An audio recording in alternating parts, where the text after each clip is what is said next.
தங்கமயிலுக்காக இப்போ மீனாவும் ராஜியும் ஒரு பெரிய ரகசியத்தை மறைச்சி வச்சுருக்காங்கங்கிறது ஒரு பக்கம். இன்னொரு பக்கம் பார்த்தீங்க அப்படின்னா மீனாவுக்காக சப்போர்ட் பண்ணி ஒரு வார்த்தை பேசுனதுக்காக தங்கமயிலையும் ராஜியும் கடிச்சு வைக்காத குறையாக பேசினாங்க கோமதி. பிரிக்க பார்க்குற ஆளுங்க இப்படி மாறிட்டானுங்க அப்படி பண்ணிட்டு இத்தனைக்கும் செந்தில் தெளிவாக வெறும் கோவப்பட்டுட்டு மட்டும் போல் என்ன காரணங்கிறத மனத்திலேருந்து சண்டை கூட போடாமல் அவருடைய வழி என்னங்கிறத சொன்னார். கொஞ்சம் கூட அவரோட வழியை புரிஞ்சுக்கிற மாதிரி இல்லாமல் இவங்க பேச வேண்டிய கரெக்டான விஷயம், மிச்சம் 2 பேரும் சம்பாதிக்கிறானுங்க, அவனுக்குன்னு கையில் காசு இருக்கும், ஆனாலும் சரவணன் மொத்தமாக கொடுத்தாலும் கூட நீங்கள் அவர் கையில் ஏதாச்சும் காசை கொடுக்குறத பற்றியாச்சும் யோசிப்பீங்க. ஆனால் செந்தில் கடையிலே வேலை பார்க்குறதுனால அவனை ரொம்ப எடுத்துரிஞ்சு நடத்துறீங்க.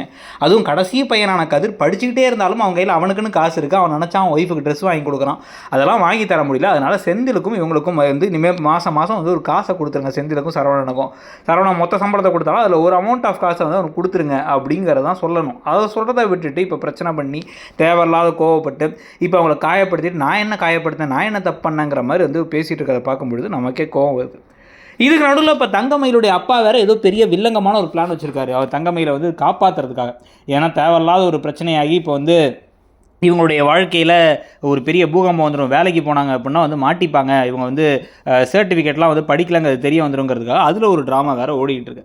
ஸோ இந்த 2 ட்ராமாவுக்கும் இடையில் இந்த அரசி கல்யாண ட்ராமா ஒரு பக்கம், இதெல்லாம் பிரச்சனைக்கு இல்லை. இப்போ குமரவேலுக்கு எப்படியாச்சும் ஒரு கல்யாணத்தை பண்ணி வைக்கணும் வேறு ஒரு ட்ராக் ஓடிட்டு இருக்கு. இது எல்லாத்தையும் பற்றி நீங்கள் என்ன நினைக்கிறீங்க? கூடவே இன்றைக்கி கோமதி ஓவராக பேசி எல்லாத்தையும் மாற்றி திட்டினதில் நியாயம் இருந்துச்சுன்னு உங்களுக்கு பட்டுச்சா இல்லை அவங்க பண்ணது தப்புன்னு நினைக்கிறீங்களாங்கிறத சொல்லுங்கள். தேங்க்யூ.